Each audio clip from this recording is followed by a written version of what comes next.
it all in, one by one. Poet beats.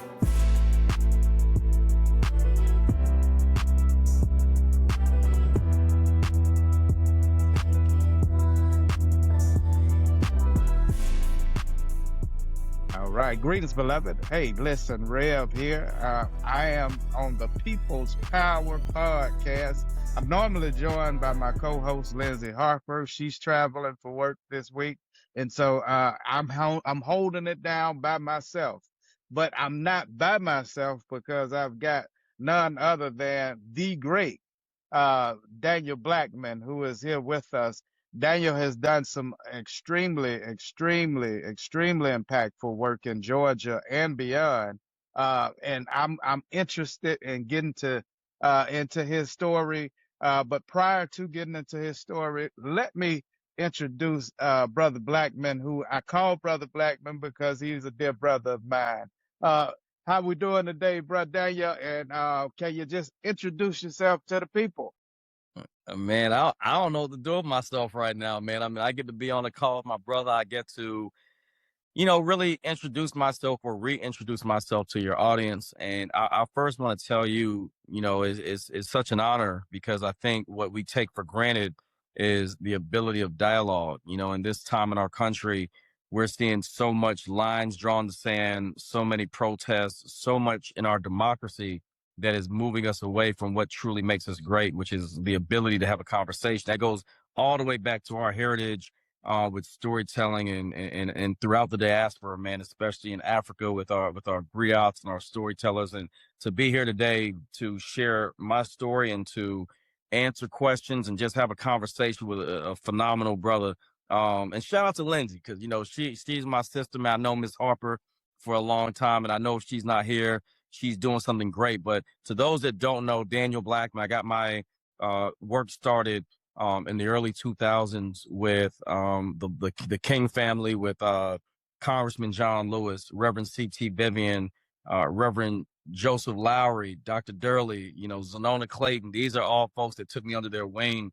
My foray into the political space started with Maynard Jackson. He was creating something prior to his death called the American Voters League. And he put his hand on my shoulder. And he said, Daniel, we're going to elect Atlanta's first Black woman to be a mayor. And that was none other than Shirley Franklin. And so I got my start with civil rights royalty and was very fortunate to have had time with them in that space. I worked on voting rights legislation, protecting voting rights, working on anti-poverty legislation, supporting families on lowering utility bills. And then something called Hurricane Katrina happened in 2005. And it fundamentally changed my life because even though I did not live in the lower ninth ward of New Orleans or anywhere in Baton Rouge or throughout Louisiana, I felt the impact of that. Worked with several of Atlanta's civil rights community, including T.I. We all worked with the radio stations. We got athletes, entertainers, civil rights leaders, and we responded to our brothers and sisters in need in New Orleans. And at that time, that is where my career really started because I took the civil rights background that I had gotten for, the past 6 or 7 years and translated that into the climate space. Met Van Jones when he was running Green for All. Van introduced me to, some really good people in the space that I didn't really realize at the time. Brother Malcom, that, I didn't realize there were people that looked like us that were making decisions nationally and internationally in the climate space. About 2 months after Van and I had a conversation, I traveled with Congressman John Lewis and a very good friend of mine, Rachelle O'Neal. And I got to travel to Selma with Congressman Lewis. And he said to us on that ride that there's a gentleman, Senator Barack Obama, that we're going to endorse. And he said, when we get back to Atlanta, he's going to be at Wheat Street Baptist Church. And we're going to endorse this young man. And I did not believe anyone but Hillary at the time was going to run for office. And I was very fortunate with Reverend Durley, Reverend Vivian, Reverend Lowry, to be in a room where we basically, I don't use the phrase anointed at that time, but that was the entry point of being able to meet Senator, to be ultimately be President Obama, and work with the Obama administration for a few years on the Clean Power Plan, the Let's Move campaign, It's on us. Every kid in the park, my brother's keeper.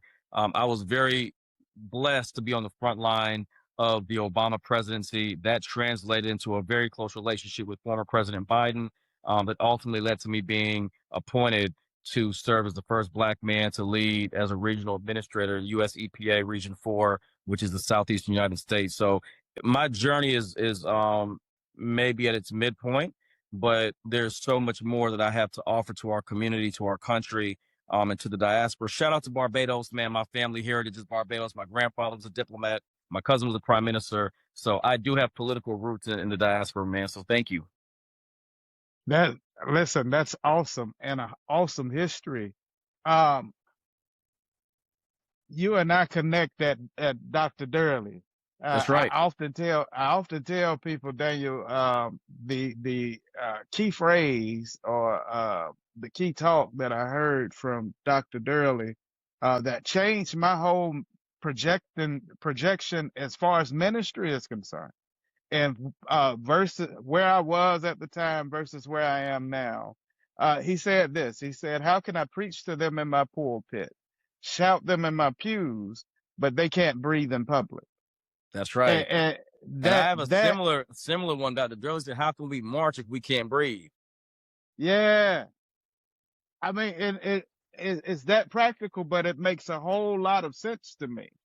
Um, and at the time I was pastoring Rush Memorial on the AU campus. Wow. And after hearing that, ministry changed the trajectory of ministry. I started the People's Justice Council, and eventually I had to make a decision on whether or not I would continue to pastor the church or do this full time. Wow. And Wow. thanks be to God, I made that decision, and I feel like grace has been with me the whole time. Not that I know what Beautiful. I'm doing. It's just that grace has been with me. You did something extremely profound and impactful as well. You ran for the Georgia Public Service Commission. I Let me did. ask you, one, can you explain to the people what the Public Service Commission is? Now, it won't be the first time that our listeners have heard about Public Service Commission because, of course, we are the People Power podcast.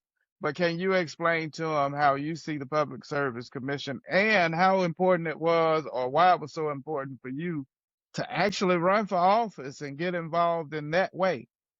Yeah, I mean, most people don't understand that public utility commissions or public service commissions are either appointed in a state like California or they are an elected position. In Georgia's case, we have 5 elected public service commissioners. Up until last year, for the past 2 decades, all of them have been Republican, and the majority of them had been appointed due to lapses in service and various other political and legal challenges.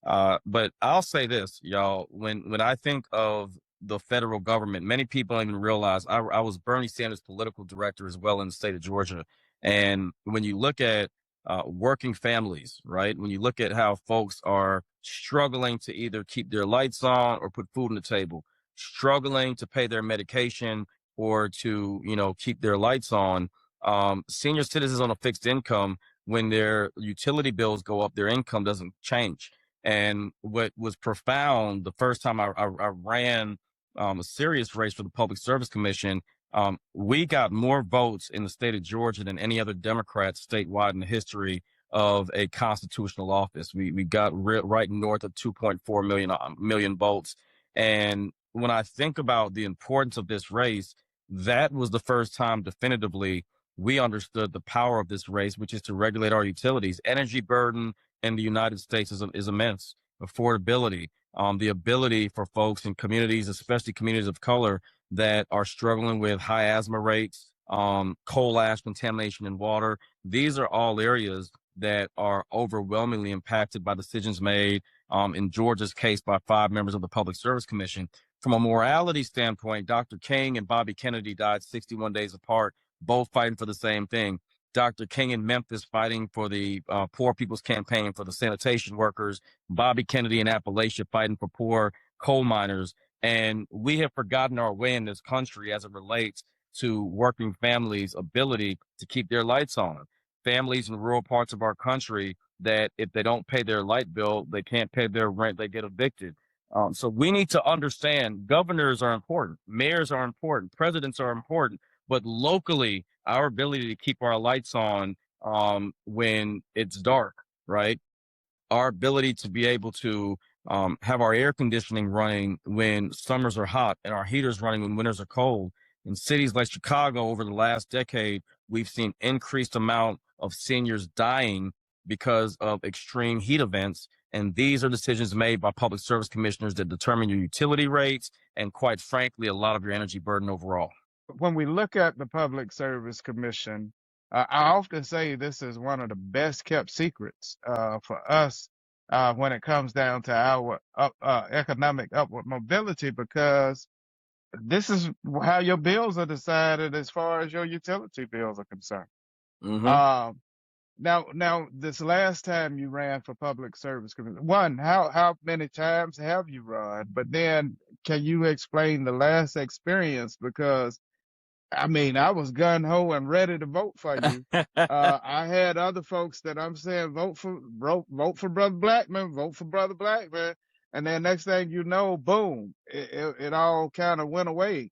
Yeah. Explain that experience, because I think it points out another injustice that we need to bring before the people, so that they can further have something to advocate against and vote for. Yeah, I mean, I'll put it to you like this. We faced a legal challenge that we didn't run away from. I mentioned earlier when I was the regional administrator, I regularly had to stay in Atlanta, and we were very fortunate at the time to have a property outside of Metro Atlanta, as well as apartment obligations I had while I was in the city of Atlanta.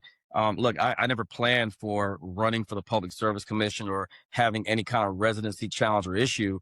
I did it purely out of place of, you know, things happen, right? Like my kids, as I mentioned earlier, I've got one son at Morehouse and one at Savannah College of Art and Design.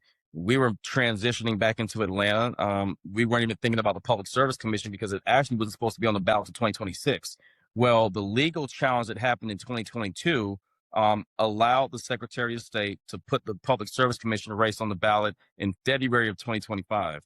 I had no intentions of running for the Public Service Commission. As a matter of fact, at the time, which may be a surprise to some folks, I was being considered to put my name in the hat to be chair of the Democratic Party of Georgia. So we were all having conversations about what do I think I need to do? Is it political? Is it advocacy? And at the time, we had begun to make a transition, and we decided that Atlanta was going to be the best move for us over the next year, which was 2024 to 2026. We want to make sure we began to make a transition. Unfortunately, the timing wasn't great for us, but we put our name on the ballot. It is common practice to have multiple properties or residencies in the state of Georgia. As a matter of fact, there are two members, one former member of the commission that was not even a resident in the area. And so we weren't doing anything with malice intent. We weren't doing anything to deceive the voting process. I thought that it was in our best interest with the transition that we had begun to make in 2024 to put my name on the ballot in 2025, seeing that the election would have been at the end of 25. And look, we can say it was a miscalculation or whatever the case may have been, but we were in every right we felt to run for office and to position ourselves for that seat. And that's what the lawsuit was about that was bought by Georgia conservation voters and so many more people. The way districts are set up in Georgia, where you can vote statewide, but you have to live in a district. The argument was a dilution of the vote. That argument was initially awarded in favor of progressive-minded folks and hardworking families in Georgia and organizations. That vote was then changed. There was a 2-year gap on the vote. It was put on the election, the race. It was put back on the ballot. We were ready. I had just left the Environmental Protection Agency, and it's one of those things where it's a lesson learned, right? And I was very disappointed then, but I worked my butt off. People like myself, Lindy Miller, Georgia conservation voters, Ms. Harper, yourself, we worked for the last 3 years to build an infrastructure for candidates to win, whether my name was on the ballot or someone else's. And I'm very proud of over decades of work that we have done to make these seats winnable. but also to put other people in a position to get at least 3 seats on the Public Service Commission that will, quite frankly, give us the ability to vote in our favor and in favor of the people for a very long time. Well, we have Power for Southern People, not Southern Company campaign where we are advocating for Southern Company. One, across the board in the 3 states that they have subsidiaries to operate the same across the board. Whereas in Georgia you have more lax ability to use alternative energy. In Alabama, they have taxed it to the point where it doesn't make it feasible for you to do. Yeah. In Mississippi, it's a whole nother rule for using alternative energy sources. And at the same time, everybody's bills across the board have increased by at least three times. That's right. And then you've got the threat of these data centers coming in that takes it up even more. And so your public service commissions, beloved, becomes extremely, extremely important to pay attention to, because these are the ones that decide what your regulations are going to be, or what your bill's going to be. They the ones that decide how much you're going to pay and how much these utility companies can charge you. And so with Power for Southern People, not Southern Company, we've been calling for transparency. We've been calling for them to operate the same across the board. But also, we want to make sure we're promoting those candidates and the positions of those candidates, basically C3, just so we can make sure the public knows about these candidates. As I always say it, a phrase I always use because most people can identify with it. We just want to make them sexy. Yeah. And that way they become appealing for everybody to pay attention to, because this is extremely, extremely important. That's right. I think what people don't realize, I'm going to give a number that's going to probably shock most people. In the last 5 years, utility rates, electricity rates specifically, have increased by almost 300%.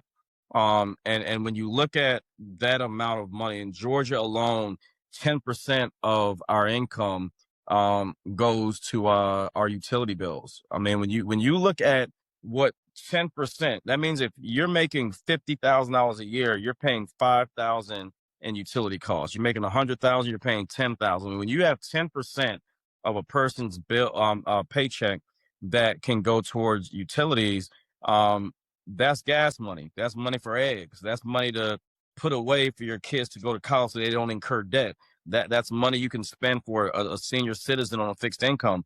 We have to understand the human cost of data centers. We have to understand that while energy and consumption, let me just be very clear, because I think people need to understand the argument.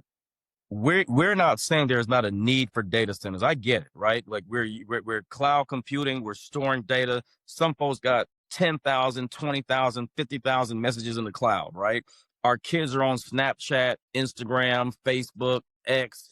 I get it. We are living in the age of AI. However, the lack of responsibility in the transition to AI, the lack of transparency in what we're trying to accomplish, is causing a very high burden on working class families and on poor people. It is compromising our health. It is compromising our abilities to build wealth. It is compromising our abilities to manage the economics locally in our communities. And we're being sold a bill of goods that don't make sense. When I ran the Environmental Protection Agency as a regional administrator in states like Kentucky, where we saw massive poverty, a lot of these data centers and these cryptocurrency facilities were leaving a tremendous burden from a health and wealth perspective and costing these communities a lot more. And when they would leave, the communities were stuck with the bill. In states like Virginia, you have over 500 data centers that have gone up in the past several years. In West Virginia, excuse me. So we have to understand where we are today and where we are going as a society is not at a pace where it is in the best interest of the communities that are being burdened with contaminated water, loose restrictions on air quality, and quite frankly, not enough information for them to understand how this impacts their daily lives. So we've got a lot of work to do, but it starts with elected officials. It starts with community members. We've got to educate each other, and we've got to be on the same page. I am in full support of moratoriums on the development of data centers. They're not coming. They're here. I get that. But before we build 1,000 more, let's pump the brakes and make sure that the community is in the best pace to not be compromised from a health or from a financial standpoint.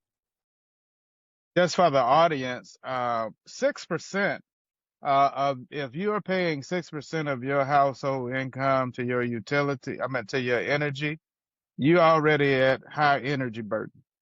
That's right. 10% gets into the excessive high energy burden zone, meaning nobody is supposed to pay over 6% of their income to their utilities.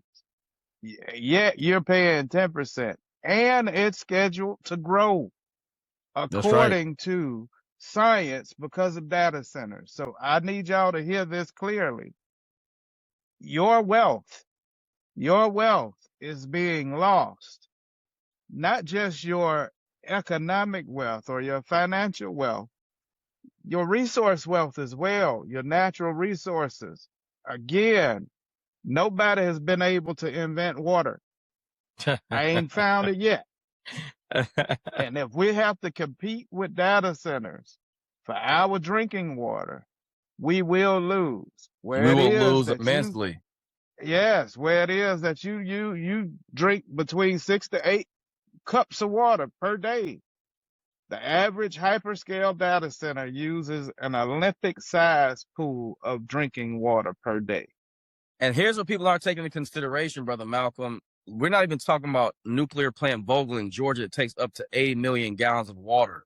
I mean, so you got to understand the fight for water isn't just, we're already compromising our ability to have access to water, and our infrastructure that we tried to rebuild under the Biden administration is now being scaled back. So I really appreciate you pointing that fact out on the compromise that we're having to access to water, clean water. Yeah, absolutely. Now, Bro Blackman, you did the EPA. You were one of the regional administrators of the EPA. Can you tell us about that, and what were some of your biggest accomplishments while you were there? You know, what's interesting about EPA is that, I want to first shout out the career employees in the federal government, many of which have lost their jobs, and those that are still there. Career employees are not political appointees. They are men and women that vote Democrat, Republican, Independent. They are working their butts off every day to make sure grants get out the door and to make sure our water is protected. I was very proud of what Administrator Regan was able to do in pushing for legislation and policies that EPA took against PFAS contamination, or for your audience, forever chemicals that are in water that we have seen carcinogens and different areas have an impact. I was very proud of the bipartisan infrastructure law, $1.2 trillion, the advancement of Justice 40% of federal funds at the time committed to marginalized communities. We were able to put hundreds of millions of dollars out the states that needed water infrastructure. Really cool fact, right? I think it's cool. We had the largest region in EPA, arguably, is Region 4. We have 8 states, 6 federally recognized tribes. 6 of my 8 states were all run by Republicans, all Republican governors. I had DeSantis, but I also had Beshear, right? I also had Governor Cooper in North Carolina. But I'll tell you, the coolest part about it was going into states that may or may not have been anti-climate that weren't turning our money away. It was like, $270 million for water infrastructure for the state of Florida for ecotourism, and to make sure that they were able to recover faster. Interagency collaboration with FEMA, with the Department of Energy, with the Department of Agriculture. Our accomplishments included rolling out the largest on record allotment of electric school buses. 25 million kids wake up every day in the United States to ride a school bus, right? They expect those buses to get them to school and to get them home. I grew up with asthma, so I understand how important it is for buses that are emitting their fuel into our atmosphere and environment, it's important for us to understand those buses sit idle, and it increases the ability to have an impact on our health, right? And so our children being able to breathe, we were able to do so much by getting grants out, prioritizing environmental justice. But even back to what you said about data centers, we were putting things in place yearly. Respiratory illness and asthma cost the United States upwards of $20 billion. I mean, you have to understand that when we are thinking about the public health costs, I am most proud of the rural communities that have been left behind all over the state, not just for Black and brown communities, but in the rural communities throughout Kentucky and Tennessee and Alabama. We were able to do a lot to help that. I will say this in closing on this question: Jackson, Mississippi. They needed so much more, but we were able to get $600 million under my leadership to Jackson, Mississippi. We were able to get, tens of millions of dollars to Lowndes County, Alabama for water infrastructure. We could have done more. We should have done more, but I'm proud of what we were able to do to help transform these communities that need so much of our support and, quite frankly, hadn't trusted the federal government for a long time. Let me publicly say thank you, because I remember talking to you during the midst of all of that, and the push to get the funding out that was promised, and Yeah, how hard you all worked to make sure that you could get all that you could out. Now, we do know that the new administration came in and messed up some of that, but nevertheless, you all worked extremely hard to get what you could out before the new administration came in.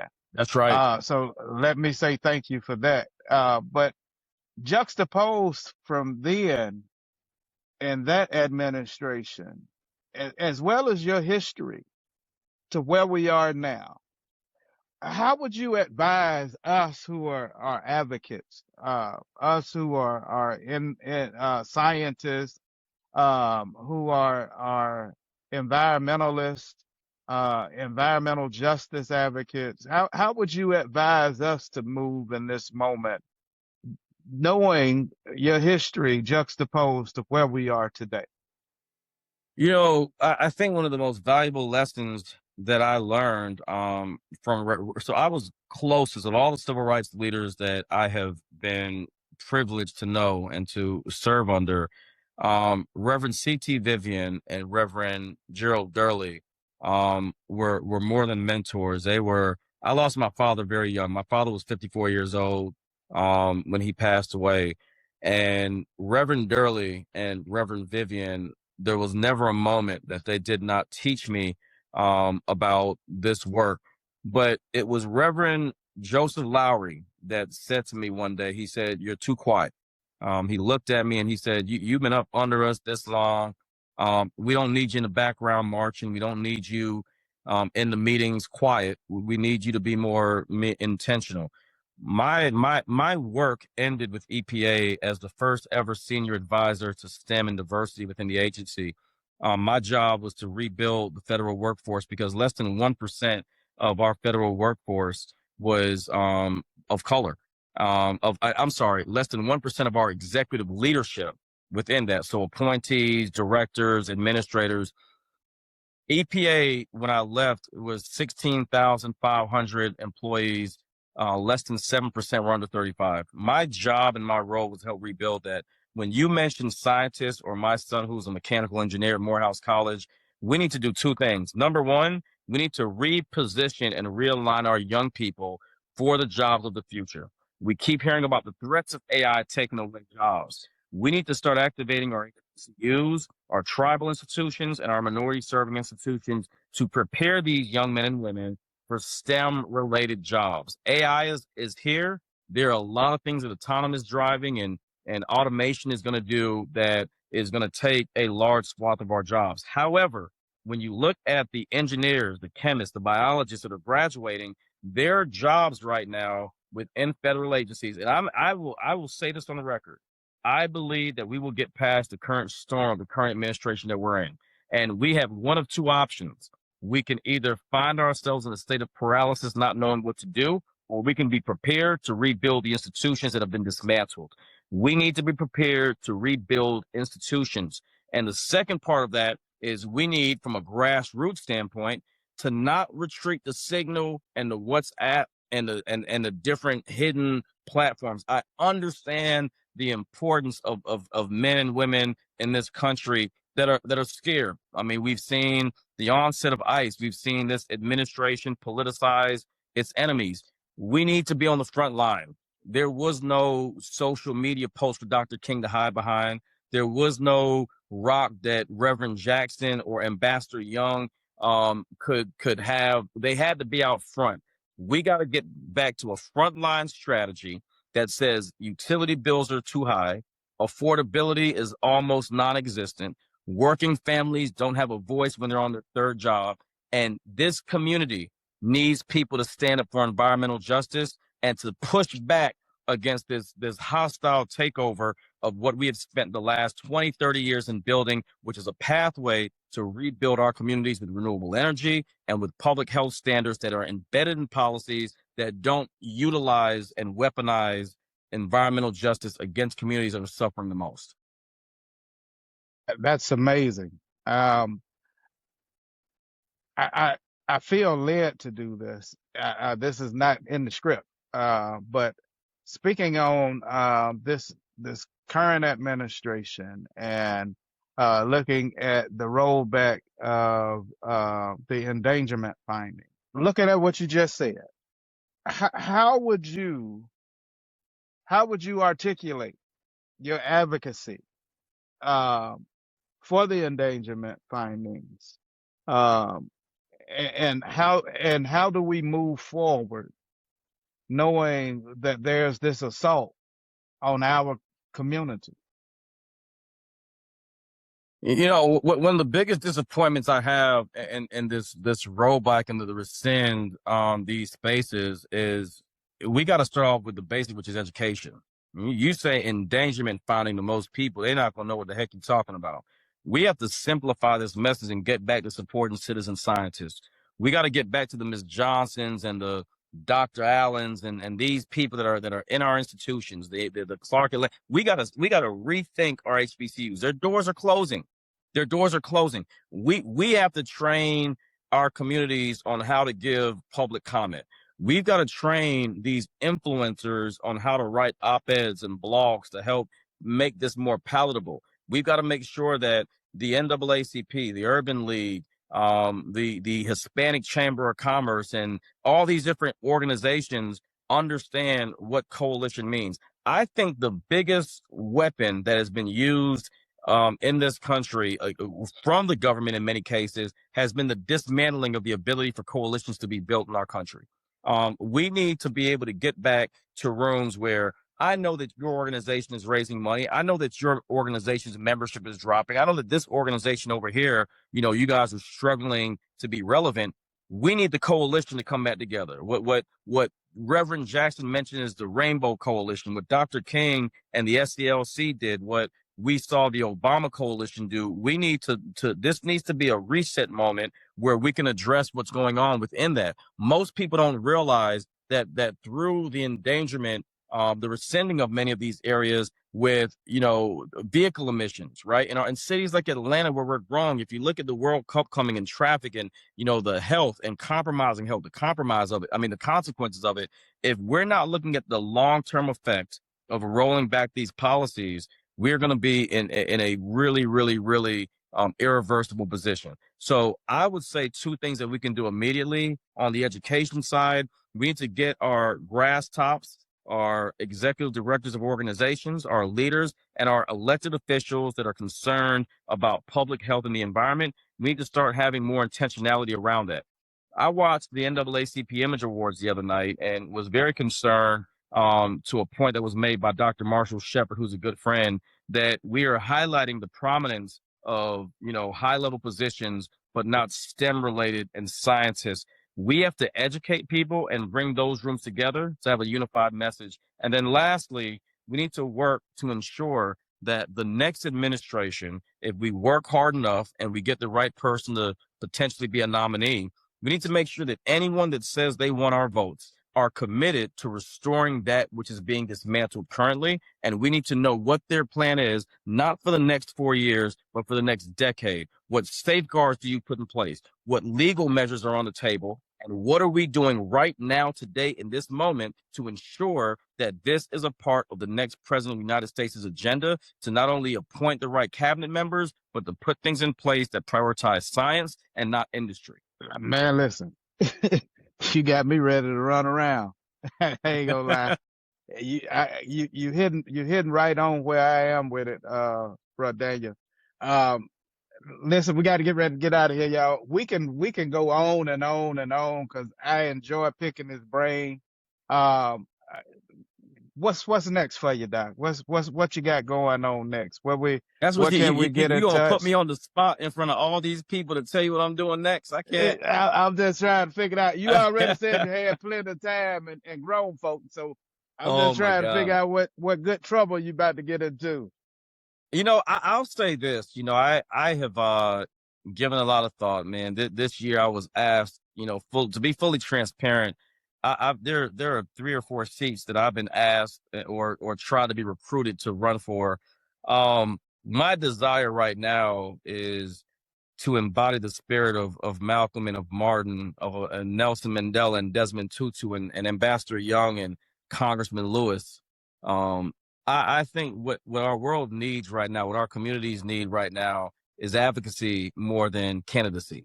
I feel very strong that I could put my name on a ballot for multiple areas and have a great shot. And I don't say that with any ounce of arrogance. I really just think that the time for people like me that can offer a policy and a grassroots perspective combined is very attractive for this moment in our country. We've seen what happens when you put a Fox News correspondent to run the military. We need people that are going to be intelligent and that are going to not think solely Democrat or Republican, but that are going to be able to push a rational middle. And I think the best way for me to do that is to take collectively what I've learned from all these great leaders. I have a book that it's not here, but I'll share with your leaders. But Harry Belafonte called a meeting before he passed away that I was a part of, and it was the last remaining civil rights leader. So we had Ambassador Young and so many leaders, and in that meeting is where I'll close. What I think is important for this moment is to understand that, with the exception of a Zenona Clayton, a Durley, and an Ambassador Young, we have lost the majority of our civil rights leaders. Their legacies either live on through the Malcolms and the Bernice Kings and the Daniel Blackmans of the world, or their legacies die with them. And someone told me one time that it's the darkness of the womb or the darkness of the tomb, right? Is this a burial or a resurrection? What's next for me is a part of resurrecting our democracy. It's not allowing us to lose. We celebrate this 250 years of America, but we're less than 100 years removed from the Jim Crow era and from Reconstruction. And I think that I am best suited right now as an advocate and as a sounding board for our communities, because too many of us have given our blood, they've given their sweat. And who am I to judge a person who's now paying for their kid to go to college that can't make a march or a rally? I think what we need right now is advocacy, and that's where I'm going to spend my time until another door opens. Listen, man, I appreciate you as not just a colleague and admirer of your work, but as a brother and a friend. I'm grateful to know you. I'm grateful to be in the same circles with you. And listen, I'll see you out there on the battlefield. As our mentor, Reverend Durley, has told us, it's one thing to be on the battlefield. It's a whole nother thing to be out there in the battle. Yeah, no, it is one thing, to your point, for who is going to run, is one thing to campaign, and it's another thing to govern. So for those who are going to run for office, Brother Malcolm, I want to thank you, because you're one of the few people that can speak to an elected official, a grassroots organizer, or just the common man. And I want to thank you, brother, because we tend to give flowers to people when they're gone. And I want to tell you, brother, from the AUC days to where you are today, I thank you for your leadership. I thank you for all the rooms you're in that no one will ever know. And I thank you for fighting for us every day. Brother, I appreciate you so very much. I appreciate you so very much. Hey, listen, as always, we offer to you love, peace, and light.